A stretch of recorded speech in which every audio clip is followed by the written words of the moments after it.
بسم الله الرحمن الرحيم والوزن يومئذ الحق فمن ثقلت موازينه فأولئك هم المفلحون ومن خفت موازينه فأولئك الذين خسروا أنفسهم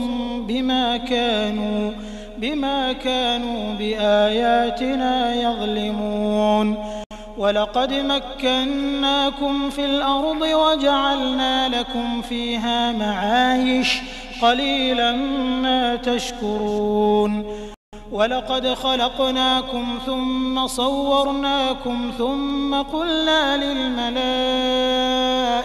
اسجدوا لآدم فسجدوا إلا إبليس لم يكن من الساجدين.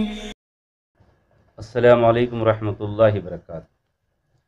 محترم سامعین کرام، آج کے درس میں سورہ اعراف کے 4 آیت نمبر 8 سے 11 تک کا ترجمہ اور اس کی مختصر تفسیر پیش کی جائے گی. امید ہے کہ بغور سماعت فرمائیں اور عمل کرنے کی کوشش کی جائے.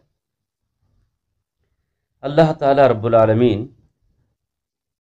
قرآن مجید میں ارشاد فرماتا ہے، اس دن اعمال کا وزن کیا جانا برحق ہے، پھر جس شخص کے نیک اعمال کے وزن بھاری ہوں گے تو وہی لوگ فلاح پانے والے ہیں، اور جس شخص کے نیک اعمال وزن ہلکے ہوں گے تو وہی لوگ ہیں جنہوں نے اپنی جانوں کو خسارے میں ڈالا، اس لیے وہ ہماری آیات کے ساتھ بے انصافی کرتے تھے. اور بلا شبہ ہم نے تمہیں زمین میں قدرت دی ہے اور اس میں تمہارے لیے گزران کے اسباب فراہم کر دیے، تم بہت ہی کم شکر کرتے ہو.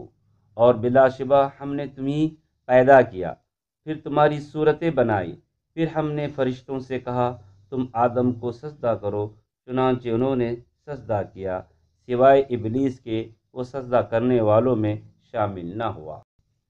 معزز سامعین کرام، اعمال کے وزن کا بیان. اللہ رب العالمین ارشاد فرماتا ہے، والوزن، قیامت کے دن اعمال کا تولنا، الحق، برحق ہے.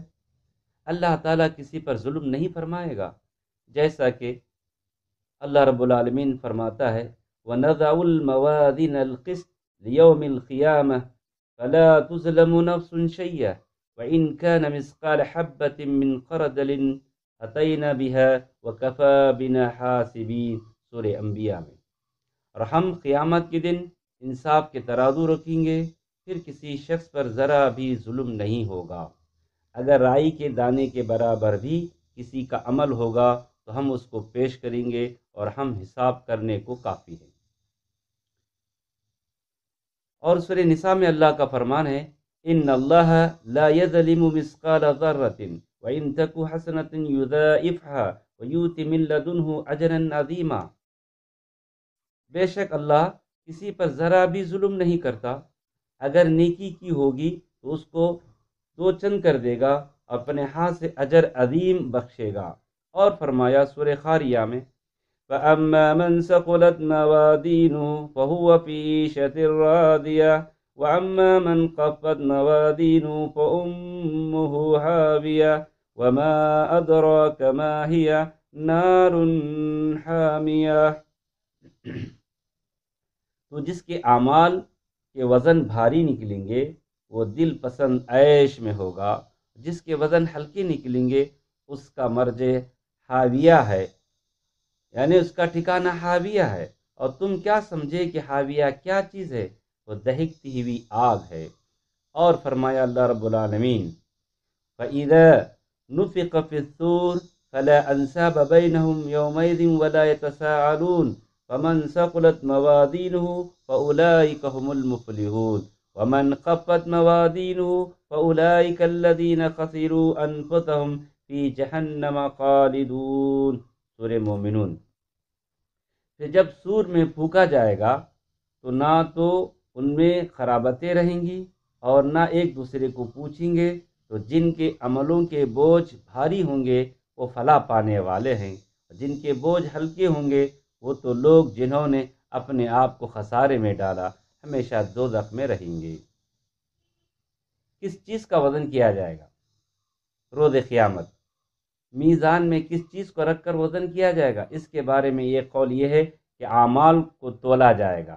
اعمال اگرچہ اعراض ہیں مگر قیامت کے دن اللہ تعالیٰ انہی اجسام میں تبدیل کر دے گا۔ محترم سامعین کرام، اور ایک قول ہے اعمال کی کتاب کو وزن کیا جائے گا، جیسا کہ حدیث بطاقہ میں ایک شخص کے بارے میں آیا ہے جسے لایا جائے گا، اس کے میزان کے پڑلے میں 99 ایسے رجسٹر رکھے جائیں گے جن میں سے ہر رجسٹر منتہے بصر تک، یعنی جہاں تک نظر جاتی ہے وہاں تک اتنے لمبے رجسٹر ہوں گے۔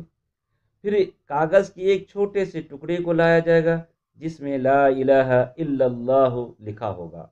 وہ کہے گا اے اللہ، ان بڑے بڑے رجسٹروں کے مقابلے میں کاغذ کی اس پرزے کی کیا حیثیت ہے؟ اللہ تعالیٰ فرمائے گا تجھ پر ظلم نہیں ہوگا۔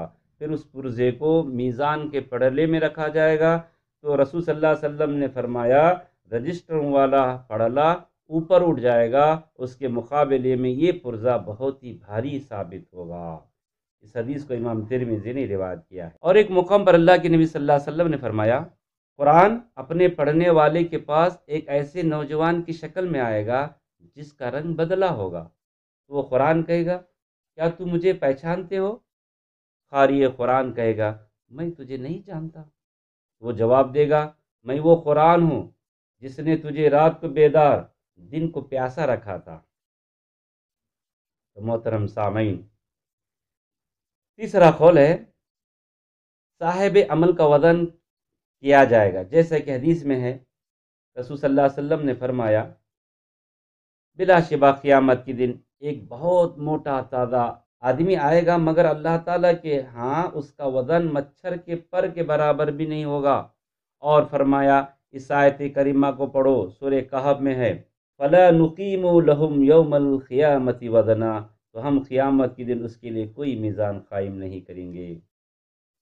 عبداللہ بن مسعود رضی اللہ تعالیٰ عنہ کے مناقب میں نبی کریم صلی اللہ علیہ وسلم نے فرمایا مما تضحکون قالوا یا نبی اللہ من دقت ساخیہ فقال والذی نفسی بیدیہ لہما اسقل فی المیدان من احد، تم کس بنا پر ہنس رہے ہیں؟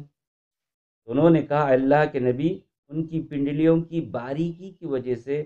تو آپ صلی اللہ علیہ وسلم نے فرمایا اس ذات گرامی کی قسم جس کے ہاتھ میں میری جان ہے، یہ تو میدان میں احد پہاڑ سے بھی زیادہ وزنی ہوں گے۔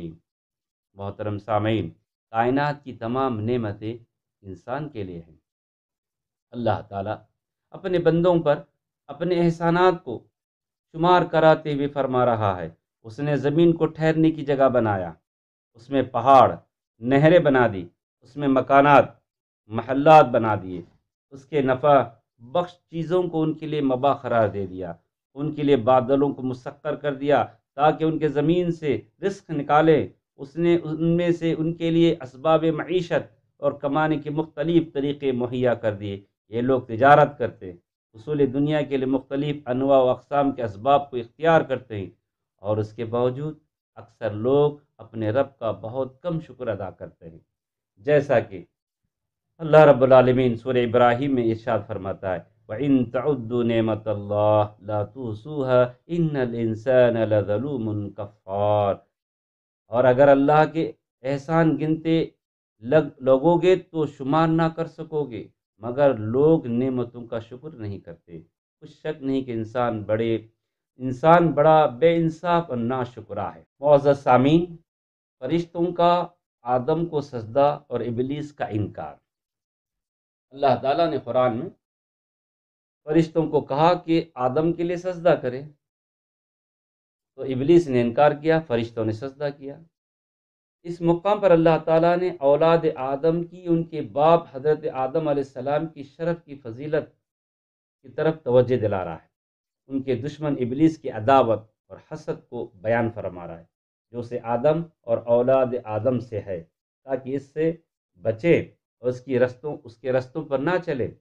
ارشاد باری تعالیٰ ہے وَلَقَدْ خَلَقْنَاكُمْ ثُمَّ صَوَّرْنَاكُمْ ثُمَّ قُلْنَا لِلْمَلَائِكَةِ اسْجُدُوا لِآدَمَ فَسَجَدُوا، بلا شبہ ہم مٹی سے پیدا کیا، پھر تمہاری شکل و صورت بنائی، پھر فرشتوں کو حکم دیا کہ تم آدم کو سجدہ کرو، تو انہوں نے سجدہ کیا۔ اللہ تعالیٰ نے حضرت آدم کو اپنے دست مبارک کے ساتھ چپکتے گارے سے پیدا فرما کر انہیں ٹھیک ٹھیک انسانی صورت عطا فرما دی، اور ان میں اپنی بے بہا چیز یعنی روح پھونک دی، تو اس نے فرشتوں کو حکم دیا کہ اپنے رب تعالیٰ کی شان میں کی تعظیم بجا لاتے ہوئے انہیں سجدہ کرے، تو تمام فرشتوں نے سماع و اطاعت کا مظاہرہ کرتے ہوئے سجدہ کیا، مگر ابلیس نے سجدہ نہ کیا۔ اس سے معلوم ہوا کہ اس آیت کریمہ کے الفاظ وَلَقَدْ خَلَقْنَاكُمْ ثُمَّ صَوَّرْنَاكُمْ سے مراد حضرت آدم ہی ہیں، اور یہاں جمع کے صیغے اس لیے استعمال کیے ہیں کہ آپ ابو البشر ہیں۔ اس کی مثال ایسے ہے جسے اللہ تعالیٰ نے نبی کریم صلی اللہ علیہ وسلم کے زمانے میں بنی اسرائیل کو مخاطب کرتے ہوئے فرمایا وَظَلَّلْنَا عَلَيْكُمُ الْغَمَامَ وَأَنزَلْنَا عَلَيْكُمُ الْمَنَّ وَالسَّلْوَىٰ، سورہ بقرہ میں ہم نے تم پر بادلوں کا سایہ کیے رکھا اور تم پر من و سلوہ اتارتے رہے، حالانکہ ان سے مراد ان کے وہ آبا و اجداد ہیں جو حضرت موسیٰ علیہ السلام کے زمانے میں تھے۔ یہ احسان جب ان کے آبا و اجداد پر تھا تو ان کے اصل تھے، تو یہ ایسے ہی ہے گویا ان کے بیٹوں پر ہے جو ان کی نسل ہیں۔ لیکن اس آیت کریمہ وَلَقَدْ خَلَقْنَا الْإِنسَانَ مِنْ سُلَالَةٍ مِّن طِین، سورہ مومنون، یقیناً ہم نے انسان کو مٹی کے خلاصے سے پیدا کیا، میں صورتحال اس کے خلاف ہے، اس سے مراد حضرت آدم ہی ہیں، کیونکہ اللہ رب العالمین نے مٹی کے خلاصے سے تو وہی پیدا ہوئے ہیں، جبکہ ان کی اولاد نطفے سے پیدا ہوئی ہے۔ اللہ تعالیٰ سے دعا ہے کہ اللہ تعالیٰ ہم تمام کو ان آیات پر سمجھ کر عمل کرنے کی توفیق عطا فرمائے۔